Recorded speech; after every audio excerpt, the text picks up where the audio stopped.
welcome back to Barnett Motorsports, where parts that come in the mail don't come when they say they're going to.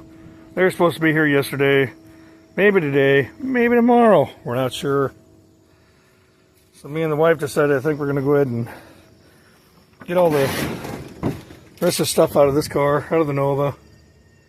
I think I'm going to go ahead and vacuum it out and get all the bird stuff out of here. Maybe we'll find some creatures. Who knows? It'll be kind of fun to do, I think. A little change from the normal. It rained really hard yesterday in where we live, so or last night I should say. We're going to vacuum it out and see what it looks like, and I'll give you guys a show of what it looks like. Of course, it became a catch-all since it was sitting over here. I'll let you know what it looks like. I'm going to be honest. It ain't coming out as clean as I thought it was going to be. I was hoping to be a lot cleaner than what it is. I can get the dirt out, but it's got some funky stuff in there.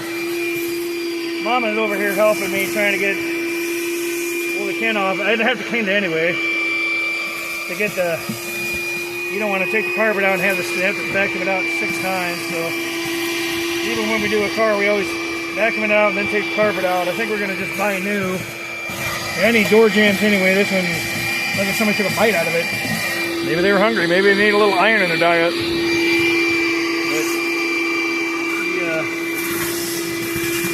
Making it look a lot better, but I think it's pretty bad. Tell me what you guys think. Would you get your washer thing? We got one of them little hand-operated washer deals, so I can take the carpet all the way out, and I got a power washer. I can put soap on it and really scrub it, but is it worth it? That's the big question. I don't know how much of it. I don't know how much is left. It's going to be green. That's the only problem I have with it. We'll see. Well, now we're going to go ahead and start on the back over here. Me and the wife already got all the stuff out of it. Air shocks that are wore out, distributor that was in there, all the headliner, they just threw everything back here like it was a trunk. So I was going to show you the mess, but she cleaned it up for me. I appreciate that, Mama.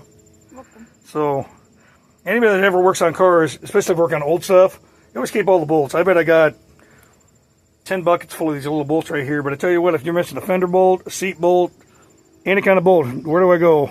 Bucket. We always go to the bucket or one of these trays. These Harbor Freight trays are magnetized, so I can't lose them as easily. We'll let you know how it looks when we get done.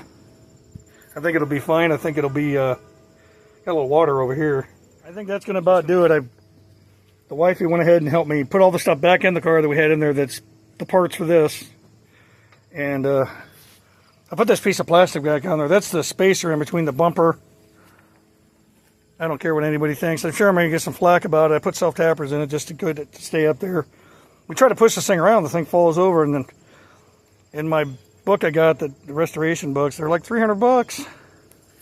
And I'm not paying that much for a piece of plastic. We'll clean it up, make it look nice. I mean, nobody will ever know because unless you say, hey, I saw that on YouTube. But that guy self-tapped that on there. Yep, that was me, wasn't it? I just want to tell everybody, I get a big chuckle out of the younger guys when I go to O'Reilly's because they see me driving something like this and they're like, boy, that could be a lot nicer. And it could be. I'm not saying it couldn't be. It could be a nice car.